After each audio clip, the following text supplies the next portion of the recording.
West Africa Examination Council waye kefo de vutu nsem akodi ama chekirefo ni school fo mpanyufo bi efa nsore treyi eho emu nsem se tie eda apron eso atim suadro santahene wo di na woda enam so amwakwa akoye adesunyafo bibrenu adoye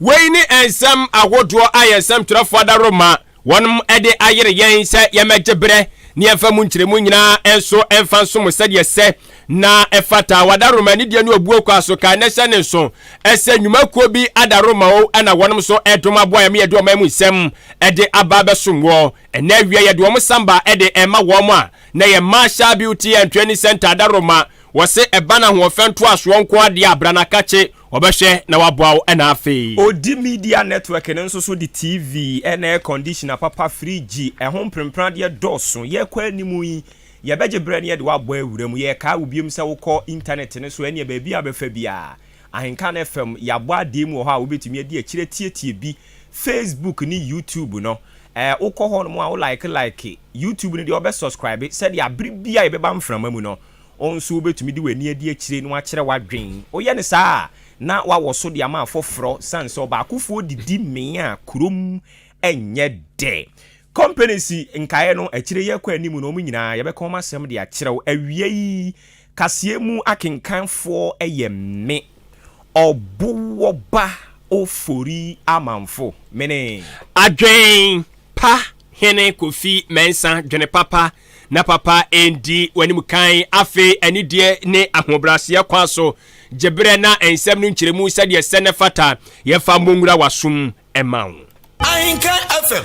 ye shensem no se ede amawana eyamanwosemu ena ye frase na sade ye nyina no eye animsem na ye wa atwenye mu ehwe se nyankopon ebebo ye nyina ye ho eban na December bosom da toso eye enso wo eye afi mu no ebetimi so atwe nyina wo enkwam na saabe no eso a abedwakom na hwa abato adwubade ntotoye eso electoral commission be makonya amobi bi owo abato otumi krata ne bi so no watimi atabiri akwakoto santram yakoto abade yi omayi mra hye bedwafo ene afeso mampanyini a obehwe na mfie nan akede yedi mu no obetimi so de noma begugu akwan so amagana yetimi afa yentoma pa enso ede afra ne sayos ntino amanyokuo atwetwoduro ne ani ntini no wonum ade hia wonum pretumi na afrase a wonum eda wonum adi ede kire omanma na afeso no omaka de ometumi aye ene de omo atimi aye ede akire ganafo se de be abato obre no so a obetimi anya enuoma bi agina so na so de ato aba amayaboa yi empanyufo na eno kan ho ebi ama National Democratic Congress edisi amanyokuo no omo Frank Atuni eye owura John Dramani Mahama Sremsi ejata bariba boade hye watimi abosimpe ni apa agina so ato ne sadia friendsem twerefo amo mamua no omo adi ahyiamu ene na kyese enya asem ketwa na ensem de opanye ne pro bi pa na wabraja woni nsem twerefo enya nkitawudie no ene wodi tu dwa kyerem se isi Ghana ofe bia na nkrofo akekase ai yeso owura John Dramani Mahama de yesabi kafracho we krofo we wi awaso odene ho awonte ase se nkrofo bi ekeka kasansem no wose ankomere ni nyina soso no eye opposition eye aban yi MPP aban womo ena cheso mo ne nam a womo keka kasansem no na wo chese just wache krofo a woche na Ghana mamra kwan so no wo hwe na de ma aposifo so na montuo mbetuo ni so mo de nipa krokwa gina eye asende bia na afe yatoto na no ampa ebone se wawia ade bia eni afi otemuafo ote asem ne so no etojo no a no ono na hwe no wabu atan se de se na efata na so opanyini ekiremu ese se de nkrofo bono so bo se wo ye krofo ne ade de nyina no ninua New Patriotic Party APP amanyokuo fuyi a eje ono omo a ena edu abato so ono omo kye yama wo kyese obi antimi fadanse die bia mekyere se owura John Dramani Mahama ye de Ghana man no owia ntoma eye pofa anase ebia owia asase ekamienu ana ekamiensa woso obi antimi fadanse die bia emekyere ye nanu nti wo ka kyere eye APP amanyokuo no ade hye se wasra wonmo party tu na nadoda kwakufa ne Dr. Bawumia obi bia osusu se wono owura John Dramani Mahama obetena omayi akunya kese so som oman ne se mampanyu no wie bibi no onipa kronfa no kɔ ɛyɛ asendibia na afei yɛnhwɛ sɛ yɛbɛtwe na so sɛ deɛ sɛ na ɛfata na mmom obi bia so ni adansedie na ɔbɛkɔ so abɛkeka kansɛm bi de agu ne ho afi no sɛ onipa kron so no kɛbɛyɛ a onya adwensa kyera na ontu ne ho fo. Yeah, Promotional Purposes. I mean, a lot of allegations were thrown against me. I've been out of office for 7 years and 7 months. You think that if this government had anything they could stand on with how they hate my persona, they would not have prosecuted me for it. Airbus, the president referred it to the OSP, and the OSP is supposed to investigate it. You don't expect me to investigate myself. And so, if they had something to stand on, I'll not be standing here today. The same thing, hotel in Dubai. I challenged them. I said, let's go and find that hotel. I myself am in need of money. We'll find it. We'll sell it. You give me my small share and government can take the rest. Till today, $10 million for diaries. President Akufo-Addo himself said it, that my government has spent $10 million to import diaries. They've been in office. Where is the $10 million for diaries? And so I've challenged the MPP and the mudslinging and the lies they've told about me at every juncture to come up with proof of the allegations and prosecute me. Tiawa, mufri se sabi wabokro no a wose bomfa no kogina amamla no na amamla ni se de se ne fata Ghana so saa na hihye no asibi etie wawura John Dramani Mahama mansam na nso hwa wode bi to aso biam kyerɛ mu se wono de wadim se de akwaso nyina no eye aka yese eno so de ye normal eye amanyosem na ja Ghana hanom se de akwa wie no saa ne ye no enti se unua bi kura no ne hu ni asem a wo hye datimi eda no hu telani na wa pasem pa na wa pam ne kama no susu di ahye no na fa kama etu ose MPP amanyokuo na de hye ma wo mo ede wo mo se cheche no se wono ye kronfo ene nsem bia ensem fata ye kagu ne hu fi nyina no wo se ogidie se eya amanyosem na bia ena wo muguso a wonom eye no na ogidie se ja ebre bi beso a wono ne hu besuan ama Ghana fo anwu se ampa ne hu ni asem wo se nyakopo ya adom na Ghana fo tie ne nsem na wo moto aba ede ma no na agya obeso man mu se wo san so esom se mampanyini a wo behye ese wona ba mu obi biare obema ne dibre won faculty kwa bi so emeto oman no agapade o se no paade enya de so obeso so kra. I am an adherent of accountability, and I've said anybody who serves in public office should be prepared to be accountable, and that accountability must start with myself. And if they have any allegations that they prove, they would have done so by now. It's just a political gimmick. When elections are coming, then they start raising all kinds of issues and all that kind of thing. But I remain focused. My commitment is to fight corruption, and if I come into office, I'll hold their administration to the high standard of accountability. And those who serve in my administration would also be measured by the same yardstick. And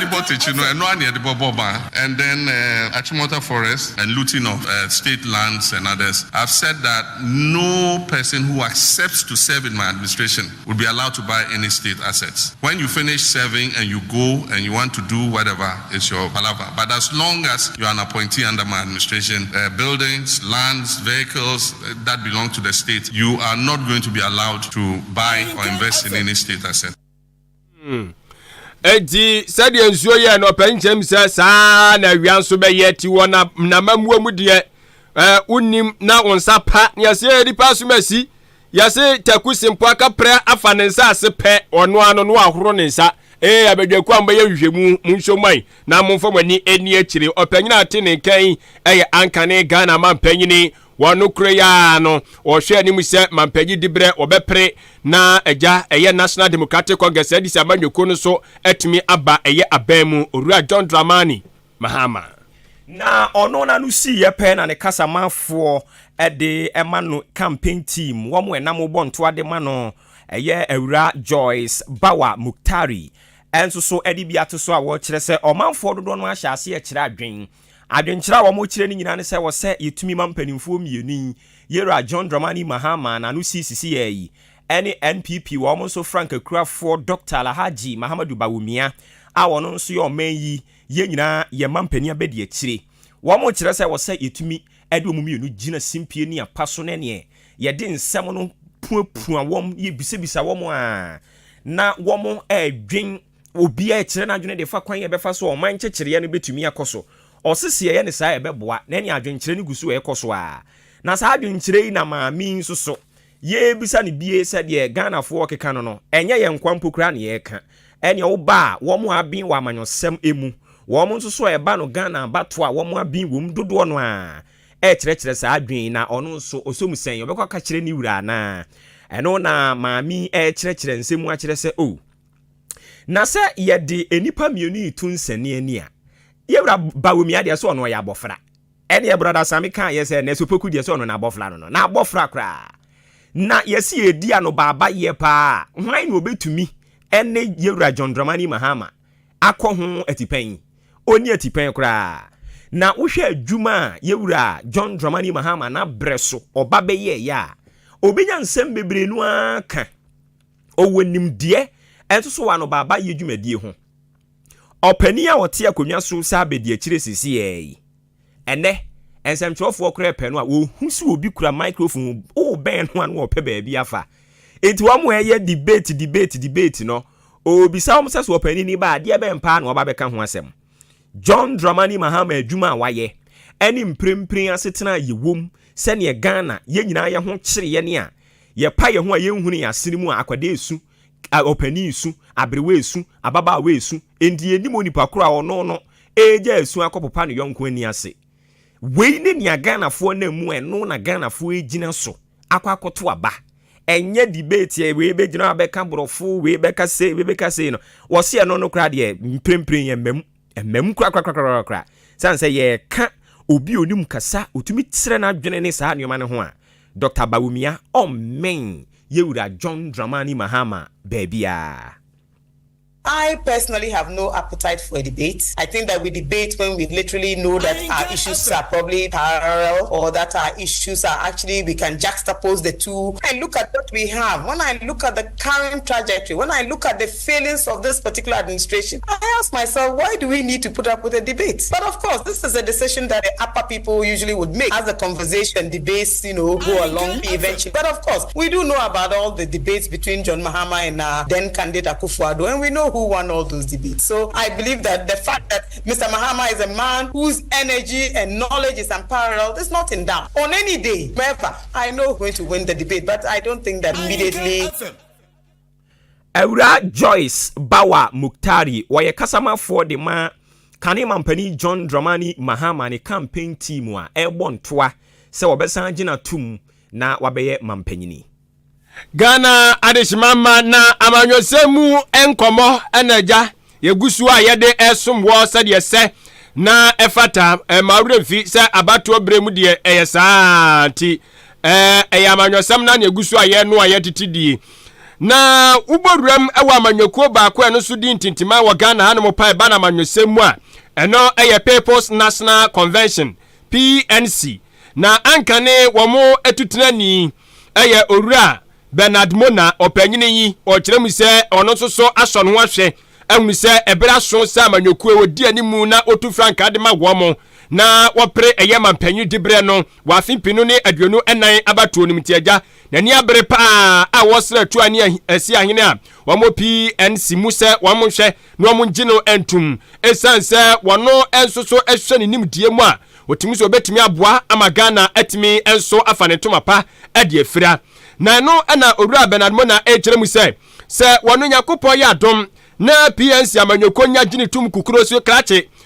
behwe na ehim ye franka anfama ye na eprema panyi de be na fipinu ne aduonu enam fama ye pe wose wono ontwentwen so wonye te se yanomfo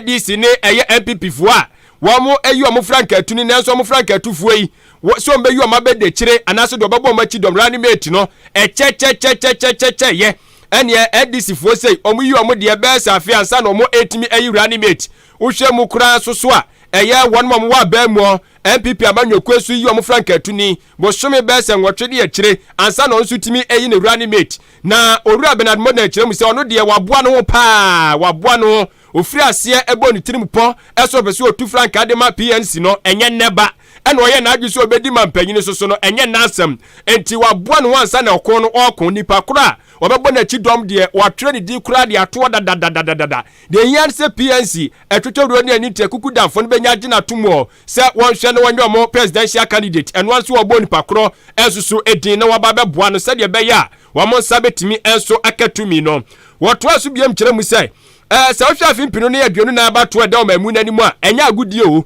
eya abato a chese ye kwakoto ne ade asigina ye ahwe yen daache se de besi bi enso akro ente wo se onipa biara Ghana ni beto abade ama no no onipa kro oba pe economy no na ewo se ye na hi asem ewo se wototo nneoma na wakeka bibia si ani se de be ya yebetimi nso so afo yen toma pa ade afira ba sikasem esoso adwumadie emu a woto aso biam kire mu se obeso opru no minimum kakra edifa MPP amanyoko no mo Frank Atuni abede kire na de omo epa no wontomai owura Dr. Matthew Opoku Prempe Sweetnapo watiase wo panyini wei yenim ni fitete entino ganya de se esuma beye kwakoso kane ahwe nanim wo sem se opanyin no wa bra MPP fo wo opposition no ohwe ne nsem bia na wo keka ahobrase kasa bi ene ne ye bia na wonimu na so MPP fo eba ba mu ne esa kraman dibra ne de adi twam chese wo mani metri so chese afi uhu ba bia kasa bi efiri ebese ne mene ase wo bia na no ansem bia sabi no waka de kire Ghana fo eto chem se Dr. Matthew Opoku Prempe de rani me dibra de ama no MPP amanyoko di mo no wo se da me boa papa bia ma MPP amanyoko no so omutiri mu po no entimi enso emmem. A vested interest in becoming the president of Ghana and will be choosing and announcing my running mate exactly a week after the party confirms me as the presidential candidate. I am interested in the personalities in the unpalatable situation where I don't become president. One of them should become president to be able to transform our economy for the good. And therefore, if you are not, but you must also wish that somebody could be. John Dramani Mahama is an elder brother. Mahmoud Bawumia is an elder brother. I've seen their workings. I've seen how they relate. I've also seen working with Napo at the Interparty Advisory Committee, IPAC. When I was General Secretary, he was the MPP representative on IPAC. And we worked together and in harmony at IPAC. I've also been a student under Professor Jenana Opoku Ajiman. Eti opanyini kire mu se ohwe omo predi brane dia obia no akwasi bi oni se nkanta woni obia timi anya nkanta kakra na obia de ahyiamu ayadwuma kakra wodi mo obia fan obia sukuta fan ideas enti 2024 abato de ebeye get to get opanyini a wote ne nkan eye former national chairman empempe yi no de eja PNC amanyokuo no mu no na ni abre se opesi ofri chairman no na eja wono so pem so kwa nanim na otu frank ade ma amanyokuo no Owura Bernard Mona ena wote ne nka no Emra se bedwamu dom dodo no ba no dani yonimunyamfo Alexander Afenyo Markin ono krono asan ye efutu mrahye bedwani opani na ono nso so akere na dwene dia fa krata Chief Justice Gertrude Saki Tokono otro ye de koma mampani akufu adwa wo kire se a George Fobe se enum ohwe adwuma a wo mo aye a wo mo se fatase ye pagya wo mo dibrem na ehye wo mo nkuran no mo kokoto aso ekogba adwuma den de boa omayi ewe ye court batan no emu ene efiri bra edin beto monten so de abusia asumsem ene animsem yaka ho asem no a empanimfo abin wo mrem wo mo nso ya amanyo obia kire na dwene ede afa ho ene nti opani wono oye omanyoni osan so obi a wabin wo mranum ti wo kire na dwene fa ho bia na kire se eyeyie na ono na dwen kire no wo kire se omanfo dodo no a nsem a omo kan se ane ebra yewo mu nya brepa ene ekwakoto aba ena eye maami etro nkrofo din dia kọ ekokoba sa na se daachi bia abato ni kopie wo mu animu a wo mu bedi ne sen ohu na eno na opani so kire se da bi sa no nkrofo kan de ono mo nya adwen emra no enhye da nye hwe emra no nye hwe nye se enhye da mpu emra no enya hwehwehwehwe ena biom ebre a yewo mu omode ade ne de kọ no eno nso so nye hwe ebiri ma hyase a wo mo etwe US wo mo court batan de toto ye de ho no kire se na ubetumi e de US de abetoto ye de ho na omo no omo ahyeda enya nsam ni nyina na wo mu di wo ye ho na so wo ba yen ye ha no mo a yen atemuo kese court batan kese se Supreme Court obekọ no na langadi ensemsem eda George fu animu a wo mu di wo mo nka so wo mo de abanti ye nka omo de ba mo beka obekọ no nkrofo awade mu nsem eno nso da wo mo animu a wo mo ka enti wo kika we enu nyina bomu a ensem ya na wo mu di wo ho no eya na edoso pa US de ne de ntesa US ne de o ma hyeda se case we would buy ye we would buy ye we ni bedi so na se enu bi ne pa e wo se akokɔ fa enu mum de ba na kopim se ye da so a wo ye die mu enu ne de ye adwuma ne de ene na e wo se ye koso a hwese ye benya George fo a wo mo be wo ho na abiri bia asɛm ne pie wo mo animu a omo soso atumi aka oto aso ana o kyerɛ sɛ ono de wate ni sɛ maami chief justice onimumra enu nti oyɛ sɛ wo bɔ mpanimfo onum din no wo so ediko Ghana Bar Association na kyerɛ sɛ a George fo ne anole afo nkabumu kuo batan wo kɔ hɔ ne mpanimfo wo hɔ ekɔ twetwe nkɔmɔ kɔgye wo mo adwenkyerɛ de fa ho afi wo mo nso aben wo mmerem ogye dodo no anso adwenkyerɛ nsan wo de kɔ na ono de wo fa saa ekwan yi so na wo de adesrade kɛse de akwa ma ne nuanom domkuma no si wo mu nyae o na wo mo ano o mo ahyɛ da pa aboapa atwede asi ye kɔɔto enhyehyɛ no ho o memu no no mo pese biribia na ekɔ hɔ no mo ano mo de ya amanyɔsɛm no anhwɛ yi adaache ye bedi adɔkono kwa to on de wa tu wo mo fo papa sɛ kabi ma minka bi no obia ni lemu no wonya ne fam de na so obi twi ne yonko de abia so na ne watwe a wotwe so a wotwe ne basasini no enya de beboa ama democracy kabi ma minka bi ene ododo amamuo no akoso atena se.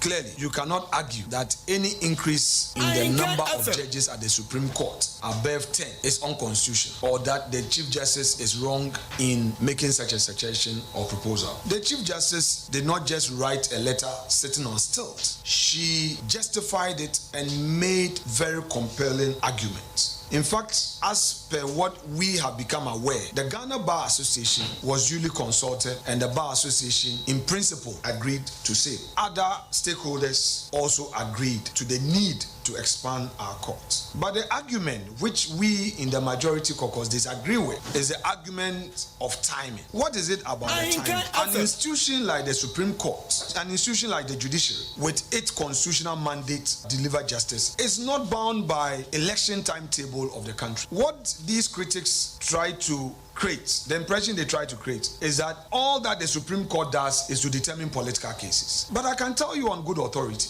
that the Supreme Court of Ghana, the political cases that perhaps go there may not even be up to 2% of the cases that they deal with. Abusia ni etwagu ye wono na oye dom dodo no ba no dani wo mai mrahye bedwafie osanso ye efutu mrahye bedwani onimonyamfo Alexander Afenyo Makin ena yete ne nka no abusuafo ye de Kasiebo no ebo awura enwumasua dwumadie ne ntotoye enso emuoka na cha no sisa ha ye number 1 Akan radio station Ahenkan 93.3 FM so wadwenche no de befa abefo 10,000 Facebook live Ahenkan 93.3 FM afei sanso ena ye jamo amkutakuta yam no 0533898915 and also the first ba SMS ne anase WhatsApp no ye be kenkan enso e de ma we brese na efatemu afei ye pemso na wonwumasua dwumadie emu no sade empanfo de nhye egu eye apono so na wo hye se enrada ana eno eye July bosom de to so enwotwe na eye mofra wonom agi nimdie ewo nwumasua emu amo ewo eye gina pemiensa ewo junior high school mo no JHS no wonom kwotwere wo mo enso hwa etwato no ebema wo mo akwanya ama mo ato wo nwumasua so ewo school to aso enso emu na sa basic education certificate examination BEC no enra efirase no ohwe anim se Nyankopon ya adoma ne na wotwe eso na enso ne twere nyina so ebetimi aba na wieye na enra na no eye da mo efirase ni ntino na chese emu aye hyepa panfo ebo anan ekohwehwe eye mmea ya hodo enso twere no gusu a ekoso no ehwese bibia de na akwam sade se na efata ana uboram ewo Asante Mantamu a ewo ene beto odwe kyeremu se oboase ene eye Asante bekwai ene eja emofre ya omo etwe nsore yi ebie no won ma kyerefo obi no fa akoti kwa so ese komkwa boa wo mo sede be ya eja ensembisa yebisa omo no betimi yi ano sede se na efata ne no ene omukyire anye yi eja aposifo na se bambokuo no enso ma omani eda wo se abo wo wɔn nsa asɔ ɛyɛ ɛkyerɛkyerɛfoɔ maako ɛnan wɔn ɛpɛ akyi asisi amuna kɛse okyerɛ mu sɛ wɔn akɔdi apolisifoɔ akakye a ehwɛmu ɛso gu so a ɛkɔ soɔ ɛnam saa yɛ so ama ɔpanyin a wɔn ɛna etua West Africa Examination Council wɔayɛ kanoɔ ɛyɛ owura yere Wendy Eyonam Andy Lamte ɛgya wɔn nso de afutu nsɛm kɛseɛ kɔde ama akyerɛkyerɛfoɔ no sɛ obi biara ɛhwɛ sɛ gya wɔn nso nso returo yi mu no wɔbɛ hwɛ sɛ hyehyɛ egu apono so obetumi adi so sɛ deɛ sɛ na ɛfata wɔso wo ɔkyerɛkyerɛni no odwumadie baabi a ɛpem ɛne sɛ abɔfra no wabere a wɔn ɛwɔ adesua dan mu no ɛhɔ ɛna wo so dwumadie no ɛwɔ sɛ ɛkɔ soɔ oboa no na nimdeɛ bi a ɛwɔ sɛ wɔnya wɔn nso etimi ɛma ne nsa ɛka sɛdeɛ bɛyɛ a nsɔhwɛ atwatoɔ no atwere ne mu no abɔfra ne pɛ ɛna benya akonya akɔkɔwura ɛyɛ nsɔhwɛ atwere dan no nso emu na wakɔkɔ yi nsɛmbisa yɛde ama no ano na mmom wo kyerɛkyerɛ ni bi abɛbɔ tirim pɔ ɛso bɛfa kuntunu ase na wakɔbɔ awura ɛyɛ exams hɔ obi sɛ wakɔkɔ kyerɛ wabɔfra bie no ɛno deɛ sɛ yɛkyewa na yɛwala wala na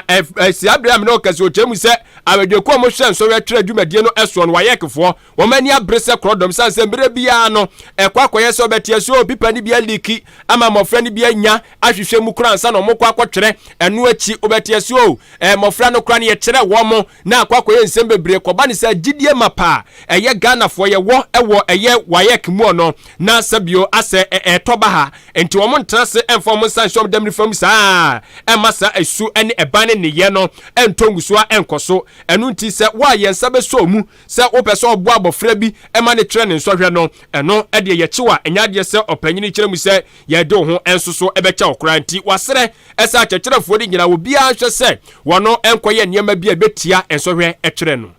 I must say that we have just had a few reports. Some teachers picked up in Obuas and who were trying to help the candidates. So far, about 3-4. But as I said, we've just had the reports, so the details of it will be coming and then we'll put it out. For 3 good years, they have taught them. Honestly, if we allow the children to be, they'll write what they know and they'll get up and go away. The challenge we have is school authorities and others trying to ensure that their children pass. And that is basically the problem. But the kids themselves, if we allow them, they'll write what they know and then they'll go away if the adults don't interfere. So I'll just ask that these teachers, etc., who seem to think that they are helping the children, they should stop it. They should leave these candidates to write the exams by themselves. I mean, it's a serious and a very bad thing to teach them. Teaching them cheating at this level, it's big trouble for all of us. So they should please leave these candidates alone and let them do their own work. Osi ehu pa o se sabre yi mu na abofra afi na wo hye ase aginim de ne ye kye no kwen fa so ye bokro no wosi anu de be hadwere pa ntia wosi esi anu ntentem so kra eni a wuti ye wono ene ye opanyina wotua West Africa Examination Council e wo Ghana ha waye kano owura yere Wendy Eyonam Andy Lamte and our tenin canon. Abusia awia Promotional Kasiebo na wugusu awutie wo ahenkan aduokonomi ensa chiripom yensa kasafidie papa apoe mantam ni achimodane mpotam de yade atum yadi kanti ye freyen ahenkan na yade asedade ma companies yo so adawro mawie yi wo mu kurakura yemu a na yede Kasiebo ne de ma wo odi media network no wode Ahenkan FM de ba ye no wode eye Ahenkan FM online de ba ye no wasan di eye ODI Electronics edi aba ne mu nkomo de gise obi a afe ni wawura mpotemo ha en wonte ho asem yaka dodo no atie na wo mo atu ho na mo ne de na no kwasi ada dodo no anso ko na asesom sanse wo mo ka se ye nkrofo ekan wo mo ya no kwafo ODI Electronics no yen hyehye ne etiawa ye say upi TV upi fridge wo pedien wo dia ne se obekɔ hɔ okɔ a se wukura sika na peking kran a ene ye ton Zara ye ton Nasco eno an se bɛkɔ akɔkyirikyiri mu nia wo pɛ se wo pɛ Nasco se wo pɛ Zara brand bi a wo pɛ no wo ka kyerɛ ye ne a ne ye de ama wo ne wo kro no na mom se uduru hɔ na usika no nya enwie mu duru ton ana nya nwie mu di a utie wo price adekode no se bia mepɛ ade yi ni aka kyerɛ sɛ ɛyɛ 5 cedis 5 cedi wetua 2 cedi 50 pesos wo ho na ni aka 250 pesos no ya chem bosome miensa na awotwe bia betua kakra wobɛyɛ ne saa nkakra saa bosome miensa ntam wani bɛba ahoso no na kyɛ sɛ watua wie a TV no abɛyɛ wo dea fridge no abɛyɛ wo dea adekodie bia woyɛ sɛ wo pɛ no na ababa bɛyɛ wo dea ɛno ati yɛsan so wɔ nhyehyɛ ahodoɔ bibiri wɔ hɔ no mo ɛdi mo dasani bia ɔpɛsɛ ne nsaka home appliances no ebi fuani kyerɛ mu ɛwɔ MTTD akyem dan ha enkwantanum MTTD hɔ ɛna wobɛhunu yɛn asɛ wokɔ wɔ mo station hɔ no ano police station hɔ no ano wotra junction hɔ no ya na polisifoɔ no gyina no a woto nsa anasa woto wani hwɛ polisifoɔ no kwan no wɔ mo kɔ mo station hɔ no ano yɛn wɔn de die no hwɛ a ɛnyɛ yira kwan akoda ketekete kra do wobɛkɔ hɔ no mo kɔ ne kɔgye wo de na ɛmmoa wo papaapa 0539500514 0539500514 ɛyɛ number wobɛfrɛ no wɔn agye wo soɔ deɛ yɛtɔn no wɔ din ɛne nti ho biribi sɛyi a woba a yɛbɛhwɛ na yɛsiesie ama wɔ ntempa so abusuafo Marshall Beauty and Training Center so asoyɛ ɛyɛ ahoɔfɛ akache wadaroma ɛne deɛ ne obuo kwa so ɔba yɛ no besipi asita ka na hyɛ ne nso sɛ wutiri nwi ɛne kwan sɛ wototo no ase koraa ɛno nti Marshall Beauty and Training Center sɛ brɛ na wɔhwɛ no nsiesie wutiri no ho ɛmfa ɛma wo na wɔse wutiri no star bɛ na apɛsɛ wobɔ no anaasɛ enwi bɛ na apɛsɛ wode gu wutiri no so ne nyina no ɔba ɔbɛhwɛ na wayɛ ama kama afei ɛba no nsa ne onan mɔdura sɛ ɔpɛsɛ obubuo ana apɛsɛ wohyehyɛ ne nyina no ɔbɛhwɛ na wayɛ ɛde ama wo ɛba no w'anim nso so a sɛdeɛ ɔpɛsɛ osiesie no makeups no ɔbɛhwɛ na wayɛ no kama ɔno na woduru no wabusa sɛ dwumadie bɛn na wɔkɔ aseɛ sɛ yɛ abadi ntuo sɛ yɛ awalegyeɛ sɛ yɛ yiyɔ na wakyerɛ sɛ adabi w'anim no siesie ne sɛ yɛ ɛna bɛboa wo paa ne oduru hɔ no matum sɛ yɛ so obi atwere ni na obiara so ɛhwɛ wo kama ɛba ne fashion no so deɛ Marshall ɔno a ɛna wɔte ɛyɛ ɛso a ɛnya asɛm ketewa mepa kyɛw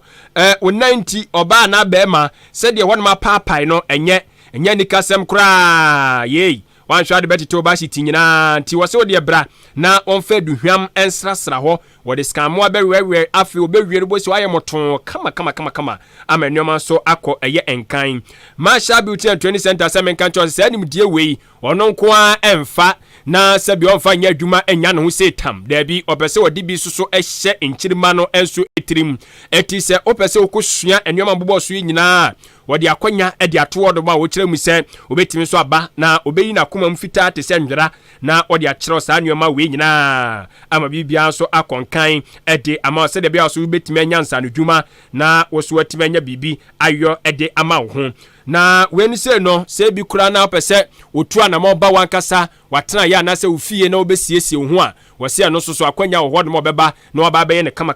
ama bibia akɔ nanim wodi wani ɛbɛkyerɛ mu ɛwɔ akyem ɔdan community nurse school kwantempɔn no ɛso ɛna wakɔ akɔbɔ ne ho adwa a wɔhwɛ aboa ama hoɔfɛ ɛnso atimi adi hene ɛwɔ kutukuma mu ya no mo ɛyɛ 0208 309 581 0208 309 581 and 0244 171 667 0244 171 667 eno Marshall Beauty and Training Center wasebra na wonhwe no wamwa na afi no ho ofe no entimi enso emko nanim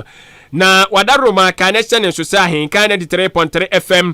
number 1 Akan radio station eno ewapuye mantam ya yadwene wo ho eno ntie bibiara yeye bia no eya ne pese so odi waso ene wani nyina so etimi etie na ehwe bie eno ntie abefo ntentan no so edwumadi ahodo ayedie nyina no eya ne nam ho no ma okọ Facebook live anase YouTube eno eya Ahenkan 3.3 FM ubetimi ade achi ho sem no Kasiebo yi eda ho no ma manfo guso mudi achi a ebi ho no ma de wose atwa mfonyi kire woni atwa mfonyini kama na etimi enso aboa sanso ena agya sebia wa amanone Ghana fana ba bia yehwe anim so bia bete yenka enu nti no agya se oni Ghana akra no watu kwan a monamfo no mobusuafo mo amanone no omuso betimi atie ne modern Ghana Ahenkan 3.3 FM megahertz umetimi atie ho sanso ena Zeno app no so no okoswa eno so ye Ahenkan 3.3 FM megahertz eno so no betimi etie ye ne ewo ne mo mytuning.com eno so ye Ahenkan 3.3 FM ehon so obetimi enjoy ye dwumadie ahodo ne nyina e de afa wo ne mo na mmom eye Kasiebo ye ye kenkan ene ensem agodo edi ahim Ghana ha opese odie wo so nya bi na kenkan ya ye wankasa wo kenkan ya no akọ Abefontentan so eno eye Ahenkan FM online.net Ahenkan FM online.net na afino akọ kenkan sem ni bi enso ewo ho ne mo na mepa cho pese oni di edwa so ahu edwa wusu die obese ebon dawuro de mawo anase eja wo bibi biara opese efa kasafdie so a sempo nkyeremu bi na pese wohia na bibi na kyere wadwene a ubetu anamo aba Ahenkan 93.3 FM ya yebuto achem aboabo anase obefre 0244 29 0093 0244 29 0093 na afi watimi ne yenso edi eye enkita ho abusia ye toa so na ye de nsam ne bi aka ho e de ama wo ye yankase yempotem ha no ne ye ba de na eye achim suaduru na ya beduru ene sen ensam trofo wa Ahenkan ha ye wa ha no a ena santahene a wo achim suaduru nana obrempon obin apia ka kire se abusuafo momra ne ye koye nana e kire nsem a kire se na woda wu ene so okay ene ya utiri nkwa eti ene ye bo nana baso ma ne tiri nkwa bompaye ma no a ye wie no se enso ho a o wa kyede kakra bi a waboaboa no a eye na woda yi opese okoda na di e de kire omanfo tenene ye di na chi kakra sa omu ekura wo mu microphone kura recorder omu ekura wo mu phone so omu di be video didi ekira ene na di animu na ye kwahe osemese momra edina chi tenchon na de ye wura suku bi mu ye kɔ hɔ no mu a no achade ye kɔ ha no achade trene aban suku wa achim so aduru de fa dodo no a wa kye omade ade no nso wɔ kɔ a enya bua mu ade nko a school uniforms or hem mofra no omo wo so pompam ntade foforo de hye wo mo no na ye ne saa omo so omo books omo kenkan ne atwuro mu ibi enu achi omo so omo pen omo a emma no ewo mu no omo nso so amoase e beboa wo mo wabre omo akomfikyire kwan ombefa so ombe kora omo ho eno nso nana ode bi eka ho na saa amoase we nkwa de yesoronko ene se ye de enim sa amoase bia no wi a woto kyene but amoase we no wi a utumi dan ye ni no san yusu ene asi ene nana waben tinene nana ben so kyerɛkyerɛ mu kama ede kyerɛ ye botaye nti a onam so ema eye na woda wamfa nani ankyerɛ baabia na achim so aduru aban suku ahodoɔ mu ene obowura ya adoye yi ene okoyeye. Be good girls, listen to your parents, listen to your teachers, don't follow your friends too much. I'll leave you with a proverb that my mother gave me and gave to my daughters. She said, Ahenkan FM. And a quarter when you tree. So, Uko Wenima, men yonku, the yonku be say abrabo, or tree swap. One TV be a sea call my home, or teacher who non cherasi. Ahenkan FM. Na nana obrimpon obin apia santahene achim suaduru. Na no si ye pe empanin se etuo no enya tiginafo papa a ena etu gigim eni nti ne ye dofo a wodo no no mfani ni agoro owura yire araba ahema chemboa aha maame chemboa nso so edna ni onyam editai ni kunachi emom kokoye adoye no maame wabin ye ba ne nwumesuamu a wabin sanse kane no na woye director wo hwe enwumesuan nsem so e wachim so aduru ho ene uyi no kura san de sinchen ya na osan e general manager e de ma catholic suku ahodo a e wo mayi mu nyina no na ye general manager utumi so no nso aben pa no de ofa fa bi a e wo mu e ma wo mu amoase na tese ma ne de no ene wo no mo kasa e no se e ma no konfikyire saa no a e ya na mpen bebre no ema binom asa ne hututu no asa na ni nye minko school ana school no kura okoni teacher ni kire na de a se ne ho ye no kon no etumi yi na ni gie ne na dwendwen kura de free school ne so eno na nam so bi ma nana ene ne yire kyerɛ sɛ wɔn dwen mmaa ne nso ho a wɔde amoasie yi ɛka ho. Na ansa no bezi ne birthday no so pedo new school for the ne birthday o sande ne year teaching nti yedwe no ho de adza oma Catholic schools problems bebre yi de ho school uniform ne ya white nti girls no wo menstruator wontu mamba school o sande wo feel that onye rabafu ya yehon be ye edwuma edwe no ho na wo boto reusable parts and few ho de ozeba no da ba be che school mofraba na we use ama abiri nyinara we tum na wa be school ya hankoten ya kwade mbra ka che hon 80 school uniforms ye fia nya roman fonkoten na recha hon ya ko Methodist no onye presby so ya ka che hon reusable part as part of the birthday celebration. Abusia eni atwagu yeyi eye owura yire araba ahema chembo a ono na oka ni kunu a woye achimsu aduro santahene ɛho nana obrempon obin apia ho omokoye adoye na wo mu mienu die no achi na maami a wono ene ne wo kompotem ho no mo a woda sukuu no ano enso so gi niema ni nyina da ase na wo kan kyerem so wodo ma se papa we kura de ogina ni wura na mu owura Henry Theodos Sintima na mu ene ne woda nana ase osan so da ne ye ase so mu wenya afia wodie na wakai wo mo abeya adoye se amom no anijesem papa inti girl child coordinator Mrs. Ruth Ayensu ejina sukunu edin mu kan sansemi so ekyereye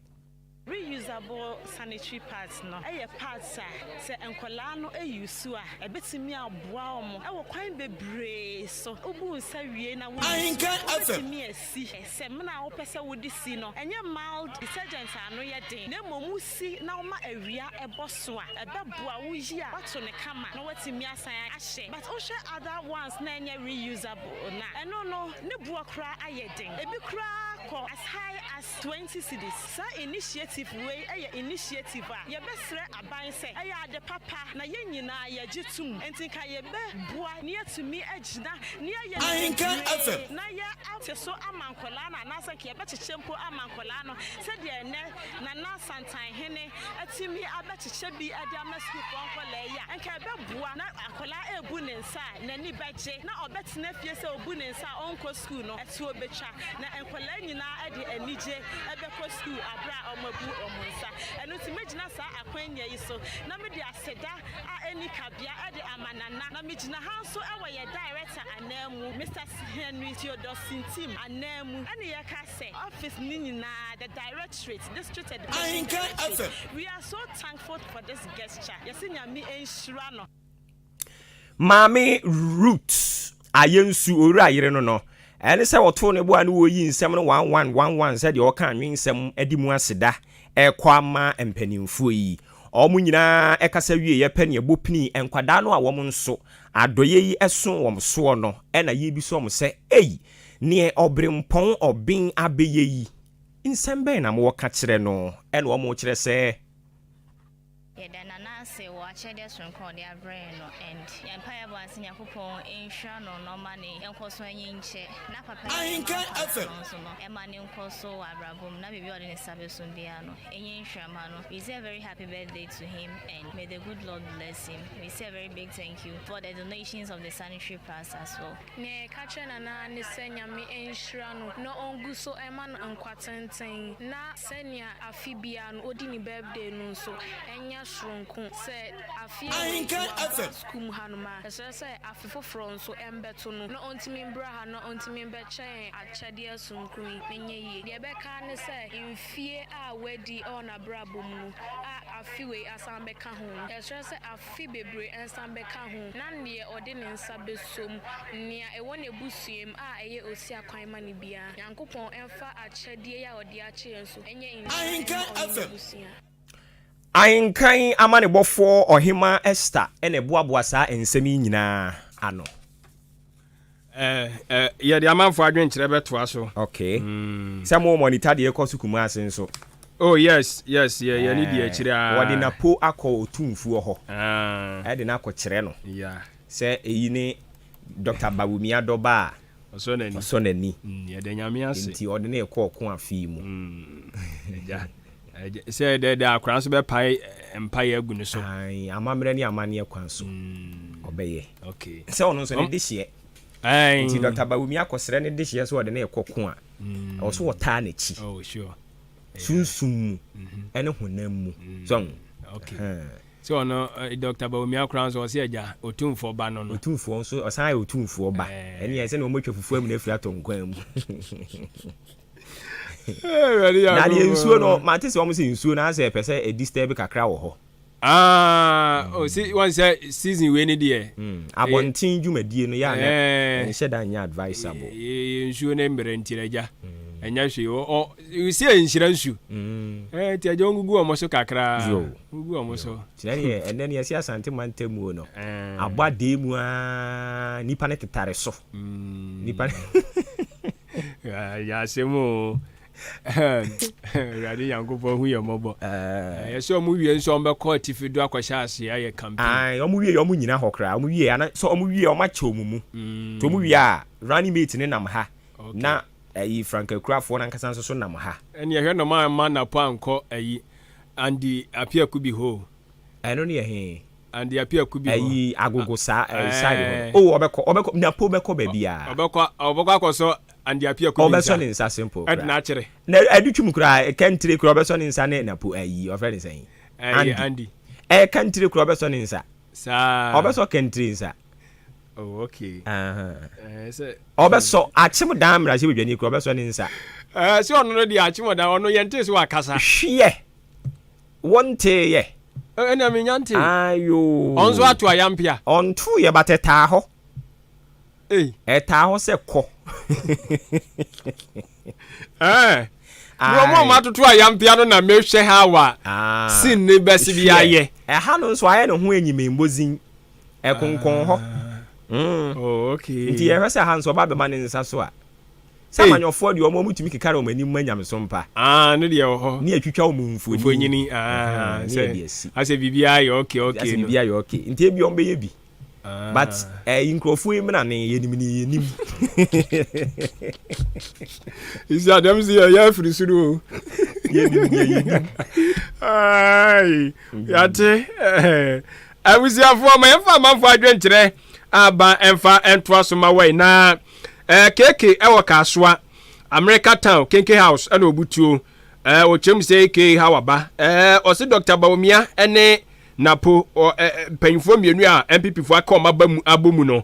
nyasem ketwa o se wo mo be break 8 no simple kra wachia onimonyamfo Mavis Hawa Kumsen enso so ewo hanom ko mensa platoon susu nie o se Bawumia napo all the way breaking the 8 is possible wachia lawyer Michael Kwe Jr. enso so ewo hanoma enya asem ketwa Nana Kwesi George enso ewo eye wanchi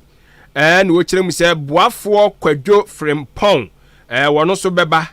na cheseja wanchi constituency so opere eye parliamentary seat no enso ewo wo se na de obia dani kire mu ewo eye Asante Mantamu Jubilee Park na eja won makokoma napo enso ensa so de akire sesi ade Dr. Bawumia na nam etie ho ensem eja wono so edna dwenkyere de aba kama